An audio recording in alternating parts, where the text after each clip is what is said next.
He stirred up a rivalry with a close and old friend. He kicked up a diplomatic firestorm and unleashed a wave of anti-India sentiment. I'm talking about KP Sharma Oli, the Prime Minister of Nepal. Oli decided to pick a fight with India, but he remains blind to Chinese encroachments in Nepal, and now he's fighting to save his job. Our cover story tonight is about how Oli's campaign to stay in office has taken a turn for the worse, and his government could be headed for a collapse. This report came out this morning. It's from the Kathmandu Post and it does not mince words. The report says that KP Sharma Oli's position as Prime Minister of Nepal is on shaky ground. His own party wants him to quit. Rival factions have gained ground and they want Comrade Oli out. Now, the Nepal Communist Party, the ruling party in the country, is actually a coalition of two communist parties, one headed by Pushp Kamal Dahal, better known as Prachand, and the other by KP Sharma Oli. They joined hands 2 years ago and came to power in Nepal. It was an arranged marriage. China was the matchmaker. 2 years on, the marriage is at breaking point and divorce appears imminent.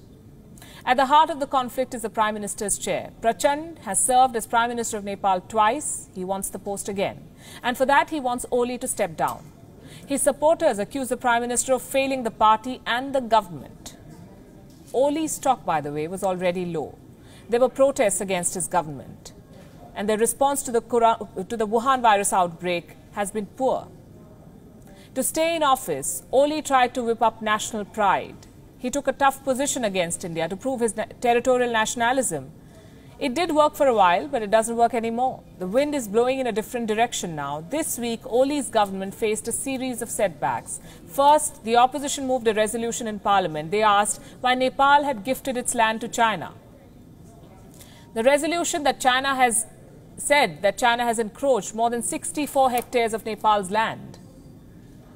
This is in different districts close to the Nepal-China border.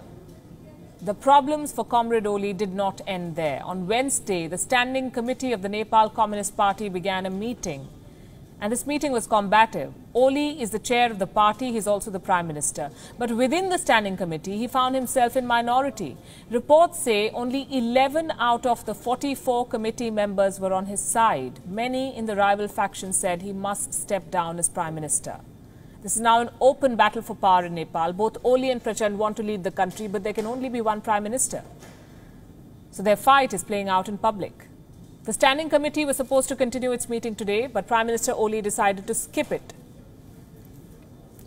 A report said that Oli had prior commitments. Now, in the past, the Chinese ambassador to Nepal has openly intervened in such matters. She held meetings of the ruling party to sort out differences and keep the government afloat. We don't know what she's doing this time to contain the damage, but Prime Minister Oli is clearly caught between a rock and a hard place. He picked China over India, he surrendered his sovereignty, and the move boomeranged. Oli's downfall has been a long time coming. Prachand has been at it for a while. He's the co-chair of the ruling party of Nepal. And last year, he made similar demands for the Prime Minister's ouster. On 2 occasions, Prachand reminded Oli of the deal of their union. The deal said this: they will both head the party and lead the government in rotation. But Oli has not kept his promise. It's almost as if history is repeating itself. In 2016, Prachand found himself in the same situation. He was in a coalition government with Oli. Oli had refused to hand over the reins of power to him, so Prachand decided to dump Oli and join hands with the Nepali Congress, which is right now the main opposition party. 4 years later, Prachand is facing the same situation. Will he make the same mistake twice? Also, will the people of Nepal forgive a Prime Minister who will compromise to any extent to remain in power?